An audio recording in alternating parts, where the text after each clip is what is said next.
The half kneeling hip flexor stretch is a great place to start when you want to work on stretching out your hip flexors. To get into position, you're going to start in a half kneel.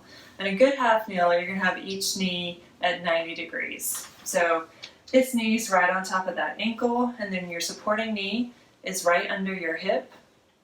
In this position, you want to make sure your spine is straight up and down. So we've got head stacked on shoulder, on top of hip, on top of the knee, making sure we're not in extension in the back, arching our back, or rounded over.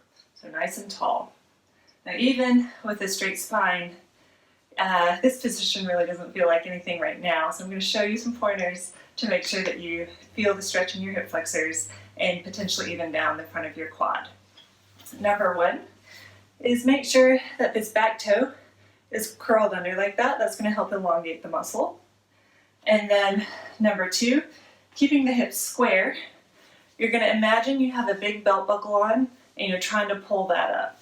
So we're really tilting our pelvis forward. And while we do that, you're going to squeeze this glute forward as well. So at this point, picking the belt buckle up and squeezing the glute forward, you should feel a pretty solid stretch in the hip flexor, and if you need it, potentially even down the front of your quad. Once we're here, you're going to go ahead and take your down knee arm and raise it straight up. And in this position, you're just elongating that whole side of your body. Don't forget to keep pulling up the belt buckle, squeezing your glute forward. You're going to hold this for about 30 to 60 seconds.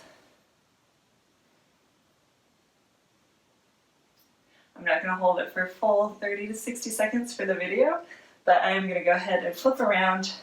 Well, actually just switch sides so you can see it from this side. Again, each knee at 90 degrees. This toe curled back under. Drop this arm straight down, pulling belt buckle up, squeezing glutes forward, and raise the down knee arm.